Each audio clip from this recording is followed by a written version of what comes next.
On today's show, takeaways from the Houston Rockets' back-to-back slate of games over the weekend. The come-from-behind win against the Phoenix Suns, where Jalen Green had an explosive 20-point third quarter, and Kevin Porter Jr. and Bruno Fernando brought the game home in the fourth and final frame. Then some not-so-hot takeaways from the Rockets' loss the following night against the Golden State Warriors in the Bay Area. All that and more coming up right here at Locked On Rockets. This is Mission Control, Houston. Ignition sequence start. The Houston Rockets select Jalen Green and Jabari Smith Jr. T-minus 15 seconds. Guidance is internal. Every time I step on that floor, I'm coming. You're getting somebody who's going to come in with a chip on their shoulder, somebody who's going to come in and compete from day one. 6, 5, 4, 3, 2, 1.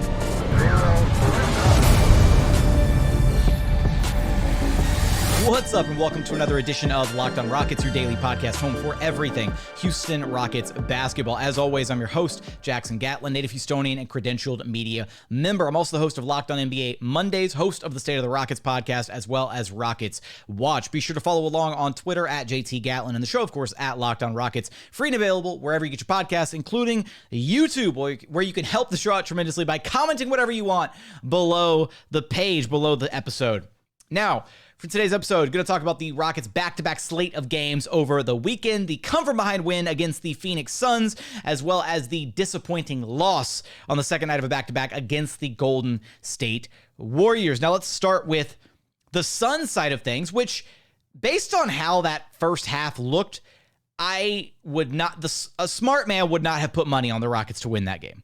Rockets looked like they had zero business being down only 7 points at halftime against the Phoenix Suns. First off, the only reason that they were even remotely in the game, a couple reasons after the first half. First off, Alperen Sengun and Jabari Smith Jr. both had strong first halves for the Rockets against the Phoenix Suns. Alpi had 13 points on 5 of 6 shooting. Jabari Smith Jr. had 10 points on 4 of 5 shooting. Those two guys were kind of keeping the Rockets in the flow of things in that first half, but Kevin Porter Jr. struggled, 1 of 4 shooting, 4 turnovers, ugly first half from Kevin Porter Jr. Jalen Green, 2 of 12 shooting to only 9 points. It was an awful game from the Rockets backcourt. In addition to Alpi and Jabari kind of holding things down for the Rockets also got gift-wrapped 25 first-half free throws by the Phoenix Suns. They hit 18 of them. The Suns had 6 free throws in the first half. They hit all 6 of them, but Devin Booker had 20 points in the first half. Mikal Bridges had 15 points in the first half. The Rockets were giving up wide-open threes left, right, and center in this game. Their perimeter defense was all over the place, and yet they found themselves down just 7 at halftime. Jalen Green was pissed going back to the locker room. And what we saw in that third quarter was so encouraging from Jalen Green. And over the course of the rest of the game, but very specifically in that third quarter, we saw like alpha mentality Jalen Green. Because when he was going back to the locker room, he was pissed. He was mad. He was like muttering to himself, like untucked jersey. He looked visibly frustrated. Comes out in the second half, and the Rockets are running everything through Jalen Green. He's bringing the ball up. He's initiating the offense. He's getting downhill. He's getting to the free throw line. All of it is going through Jalen after like multiple possessions in a row of Jalen scoring the rock, getting things done offensively. All of it, right? He's on his way to a huge quarter, a career-best 20-point third quarter. And Kevin Porter Jr. has a possession where he takes things into his own hands, forces up a really bad, ill-advised three-pointer, and he gets yanked immediately after that.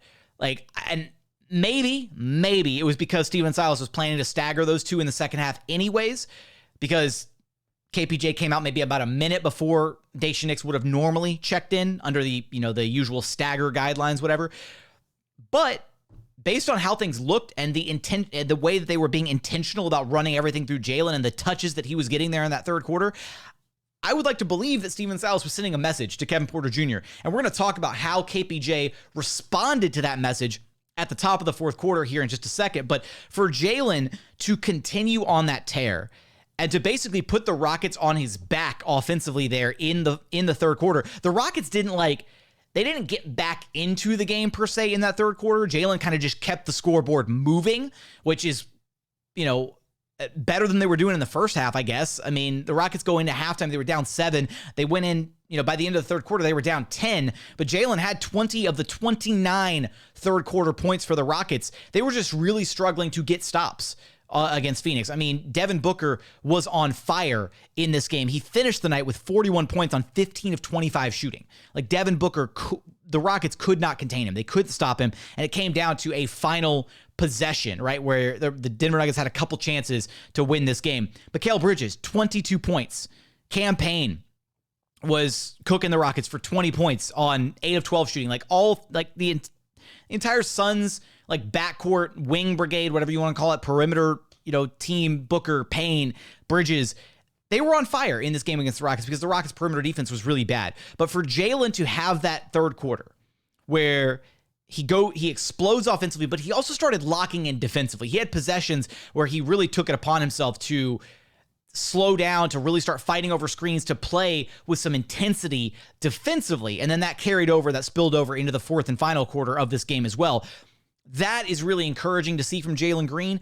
But what he needs to have happen, right? And the loss against the Golden State Warriors is a prime example of this. Jalen Green needs to have a way to tap into this energy, that ability to play with some FU in his game, to get going downhill and to really unlock himself like that offensively. He needs to be able to do that without having somebody piss him off, or because he and Booker were jawing back and forth all game. They had words for each other, all of that.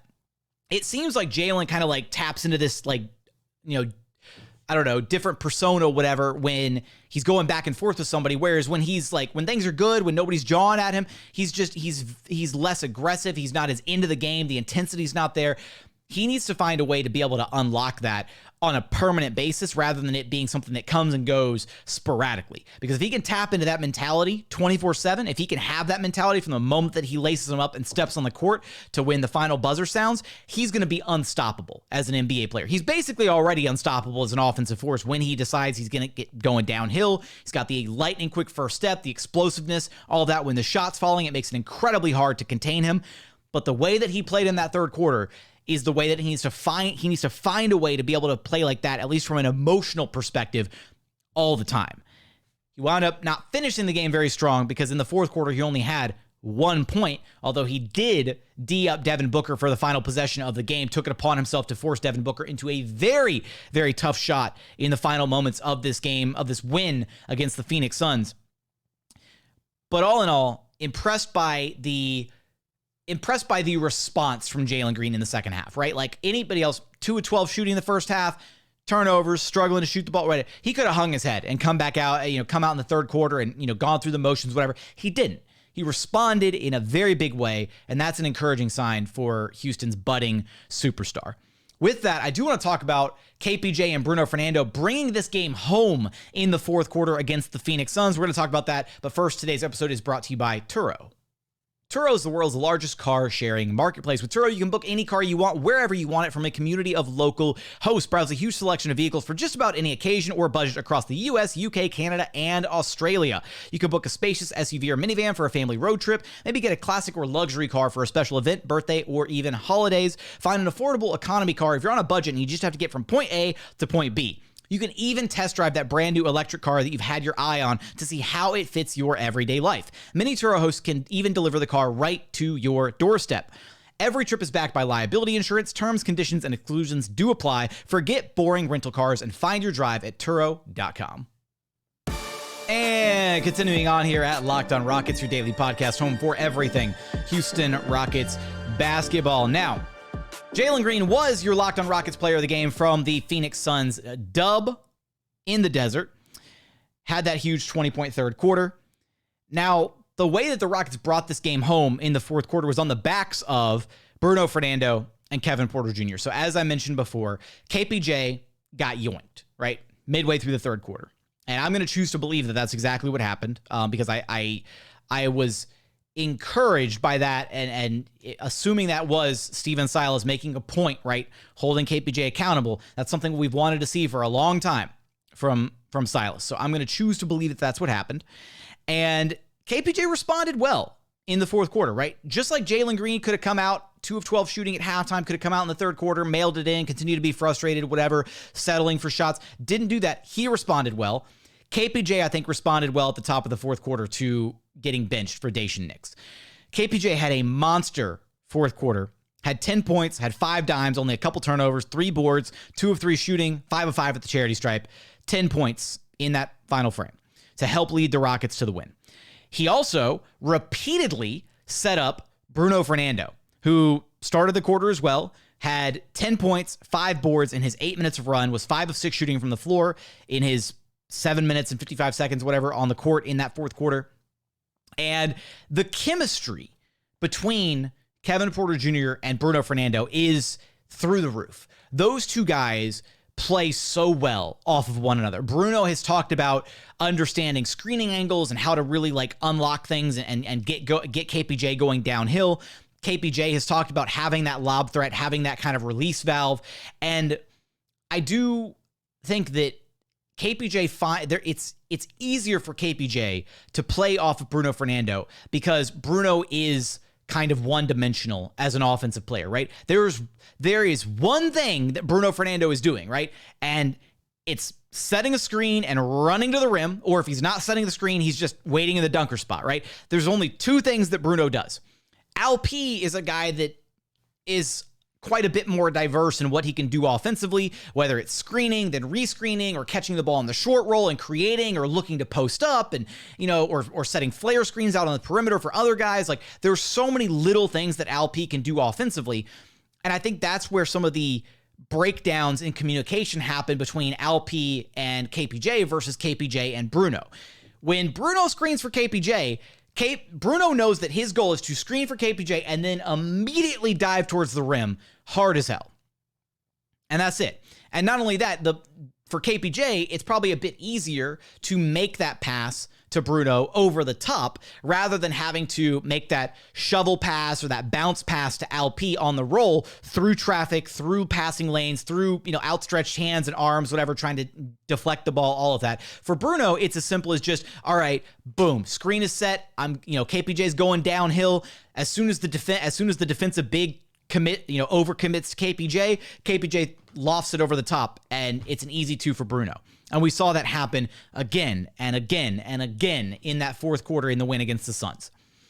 Whereas when KPJ is running the pick and roll with Sengun, unfortunately, Sengun is, a different player than Bruno, has a wider arsenal of what he can do offensively. And so that leads to some miscommunication, right? Where we see moments where KPJ's, snaking through and Alp moves off to the side or doesn't dive straight to the rim. Like he kind of, floats towards the middle of the floor. Or there's moments where they screen and the defense will switch. And then Alp goes and he's calling for the post up on a smaller defender, and KPJ either fails to deliver him the ball or delivers the ball late, or he does get the pass and then Alp's working on the post up and then KPJ's backed out to the perimeter. There's just, I feel like the simplicity of the Bruno Fernando at the 5 spot approach for KPJ works out well for him because it eliminates all these other possibilities within the offense. It basically becomes, all right, Kevin, you're going to do your thing. You're going to get downhill. You're going to either get a bucket for yourself, finish a tough shot at the rim, pull up, step back, mid-range, whatever, hezzy tween, all of that.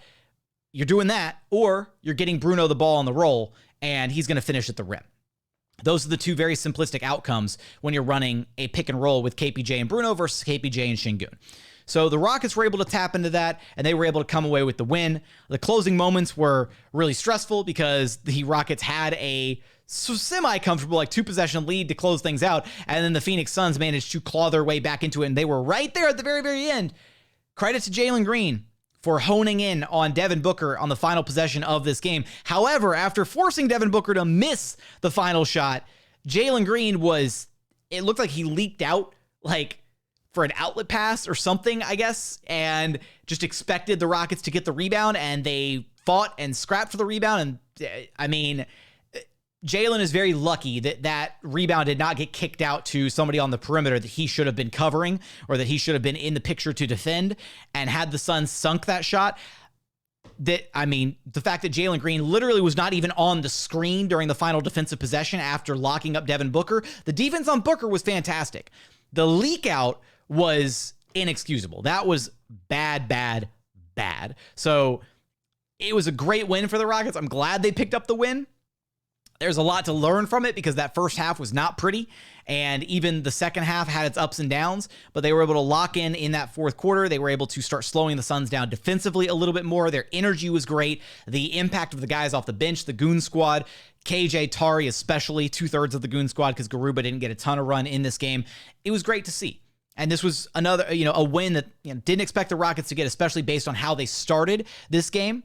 But you give them credit, right? They didn't hang their heads. They stuck with it, and they responded really, really well there in the second half, both in the third quarter, Jalen Green, as well as in the fourth quarter, KPJ and Bruno Fernando. So I do want to highlight some of the,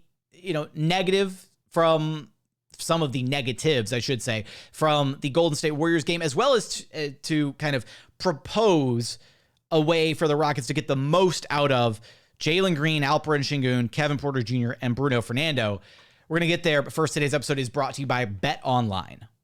BetOnline.net is your number one source for all of your sports betting info, stats, news, and analysis. Get the latest odds and trends for every professional and amateur league out there, from football to basketball to soccer, even esports. They've got you covered for everything over at BetOnline.net. In fact, right now you can take a look at who the odds-on favorite is to go numero uno overall in this year's NBA draft. Spoiler alert, it's still Victor Wembanyama at -1,000. However, here's the curious thing.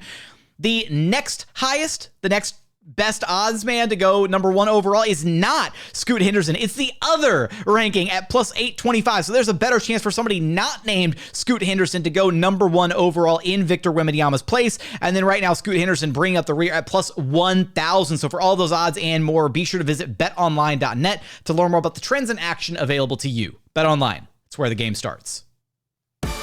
And final segment here at Locked On Rockets, your daily podcast home for everything Houston Rockets basketball. Now, I think one of the negative things to come out of I'll say one of the positives from, I don't know, there were some negatives and positives, but from the Rockets Warriors game, and then I'll get into my big kind of suggestion takeaway here in a moment, but Tari Eason off the Rockets bench, 13 and 10, 6 of 10 shooting, made some really difficult layups, had a couple that he smoked still, but a really strong game off the Rockets bench against the Golden State Warriors. One of the few really kind of bright spots for the Houston Rockets against the Warriors in that 120-101 loss. Now, what I will say is Alperen Sengun was good against the Phoenix Suns, right? And then wound up only playing the final 4 minutes because the Rockets, were on a run in a big way in the fourth quarter, and so they were riding the hot hand with Bruno, KPJ. That's fine. I get that.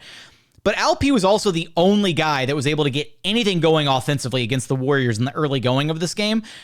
He had the Rockets' first 6 points when nobody else could hit anything, and yet the Rockets seemingly never make Alp the focal point when he's the only guy who has it going, right? Alp finished this game with just 20 minutes played, had 12 points, had 4 boards, had an assist. He was 6 of 9 shooting from the floor. The efficiency is there, and the Rockets don't have anybody on the team other than Alp who has reliable, consistent offense.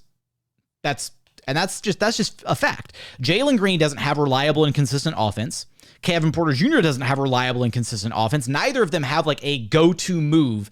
Neither of them are capable enough to, when it comes to just get the ball to them, spread the floor out and let them go to work, and then you're going to reliably be able to generate offense that way. It just doesn't happen, right? Jalen Green's not consistent enough getting to the free throw line. KPJ's efficiency is not good enough to rely on him consistently doing that. Alp is the one like consistent offensive force that the Rockets have, where you could dump the ball down on the post to Alp and his efficiency's through the roof. So, and yet they didn't go back to that. They didn't continue to like change the game plan and say, you know what? Jalen can't get it going tonight.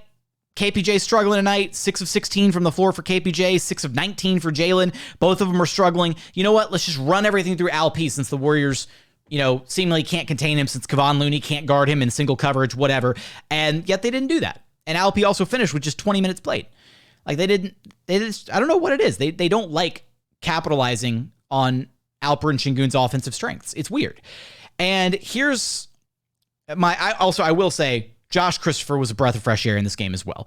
The Rockets perimeter defense continued to be really bad in this game. I mean, they gave up a ton of wide open shots to Jordan Poole, to Steph Curry, Andrew Wiggins, who turned into, I don't know, a Steph Curry clone, went 8 of 10 from three-point land, tying his career high for made three-pointers. The Warriors went off on the Rockets in this game. And the reason the Rockets were able to kind of make a bit of a push, a bit of a run there late in the game was because Daishen Nix and Josh Christopher were actually playing defense like they kind of cared, like they were really trying defensively, and Josh Christopher especially was trying on the defensive end, kind of making his, being physical, making guys, not sagging off of guys. Like it was one of the lone bright spots in this Rockets Warriors game. But here's my takeaway here, right? After discussing the success of KPJ and Bruno in the second segment, I just would wonder, because Jalen Green and Alperen Sengun very clearly have chemistry with one another. They can play well off of each other. Jalen can play well off of Alp. Alp can play well off of Jalen. They've got good chemistry in the pick and roll. Jalen's got good chemistry with Alp and dribble handoff sets. Those two look great together. KPJ looks terrible with Alp. And I don't know if that's exclusively on KPJ. I don't know if it's some combination of them two, but their chemistry is just, it's non-existent. Those two guys, they very rarely, if ever, connect on passes. KPJ had that one really ugly turnover to Alp where he bounced it through Alp's legs because Alp was coming up to set a screen and KPJ was trying to pass him the ball. Those two guys look like they're never on the same page. Very rarely will you see KPJ dime up Alperen Sengun. And then KPJ and Bruno have this insane chemistry where they look fantastic together. So how do you get the best of both worlds? And option one would be put KPJ on the bench, right? That's option one. Put KPJ on the bench and then let him come off the bench with Bruno, right? And that's your bench unit, right? That's your 6-man KPJ. That's Bruno Fernando off the bench, and they're this tandem dynamic duo, and they look really, really good together, right? That's not going to happen. KPJ's not going to get benched. So how could you still get the best of both worlds or the most out of that, those two separate duos? And I think the easy answer is go back to staggering Jalen Green and Kevin Porter Jr., but stagger them even harder, right? Stagger it to the point where you have Jalen out there, bring KPJ out the 6-minute mark, right? Let Jalen play the entire first quarter straight and let him play most of that first quarter with Alperen Sengun. Then you bring Usman Garuba, into the game and let Us get some run with the Goon Squad, right? Where maybe Us gets 4 or 5 minutes where Alp gets a breather at the end of the quarter. And then at some point you bring Kevin Porter Jr. back and you bring Bruno Fernando in. And then you basically just tether Bruno Fernando's minutes to Kevin Porter Jr. to where when KPJ is on the floor, you give him Bruno for an extended stretch, anywhere from, 6 to 8 minutes a half, where it's just the Bruno and KPJ show, right? Where KPJ can get to his offensive game, can get going downhill, can have Bruno as the outlet pass, and you just put shooters around those guys to where if the defense then starts trying to contain that pick and roll threat, KPJ can dish it out to the shooters. That seems like it could be really, really beneficial for this Houston Rockets team and actually a decent way to stagger all three centers in Sengun, Garuba, and Fernando to where you can get the best out of all three of those guys to where there's minutes where, Garuba's out there just kind of anchoring things defensively a little bit while KPJ is still getting his breather. And then, I don't know, there's different ways that the Rockets could best utilize the strength of these guys because very clearly there is chemistry and a positive relationship, positive strengths between Jalen and Alp. And then there's strengths between Kevin Porter Jr. and Bruno Fernando. So how do you unlock that, right? You've got to find minutes for those guys, and you've got to find minutes to where you can get those guys playing in those sets of duos to where they can be the most successful, right? Like we saw at the top of the fourth quarter against the Suns, Jalen sat down, Alp was sitting, and so KPJ and Bruno got to run the show, and it looked great. Right? So why not replicate that success and why not find a way to stagger the lineups moving forward to where you can have those pockets where it's Jalen and Sengun running things and then those guys sit and then it's KPJ and Bruno running things, right? Where things look really good. And I'm not advocating for KPJ to get benched. I'm also not going to advocate for Alp to get benched because he's very clearly the best center on the roster. But there's ways that you can stagger these lineups and divvy up these minutes to where you get the best of both worlds. And that's what I would love to see from this Rockets coaching staff moving forward. So That's my big suggestion here after what we learned over this weekend and kind of what we've seen from the season at large is there's chemistry between certain pairings on this Rockets roster. How do you further unlock that chemistry, and how do you give those groupings of players time to shine? And they were doing it for a while there. The Rockets were staggering Jalen and KPJ, and even Jalen benefits from not having Kevin Porter Jr. on the floor, right? There's a reason that Jalen looked so good in that third quarter against the Suns, where he just was in this aggressive mentality, and it was like an unlocked version of Jalen Green, because when Jalen's out there without KPJ, he plays more aggressively. He won't ever admit to it, right? Because he's like, that's my twin. We do everything together. We play off each other, all that. But watching Jalen play on the floor without Kevin Porter Jr., it's a different player. And I'd like to see more of it. The Rockets went back to not staggering Jalen and KPJ over these last handful of games, and I think that was just a terrible mistake, and they need to go back to staggering those two guys. And more specifically, they need to find a way to stagger the minutes with Jalen and Sengun away from the minutes with KPJ and Bruno, so that KPJ can have Bruno, who he plays really, really well with and looks really comfortable with, and so that Jalen can continue to play off of Alperen Sengun as well. That's going to do it for today's episode. As always, appreciate you for checking out the show. If you haven't done so yet, please consider subscribing wherever you listen to your podcast. That's Apple, Spotify, Google, the Odyssey app, free and available on all podcast platforms. We're also available on YouTube. Just go to YouTube, search Locked on Rockets. Be sure to like, comment, and subscribe. What do you think about the idea of staggering Jalen and Sengun and then KPJ and Bruno and finding ways to get those guys their minutes apart from one another? Let me know about that idea. Let me know your thoughts on it in the YouTube comments. I read each and every one of those every single day. But as always, thank you so much for watching. Thank you so much for listening. We look forward to having you back right here at Locked on Rockets, your daily podcast home for everything Houston Rockets basketball.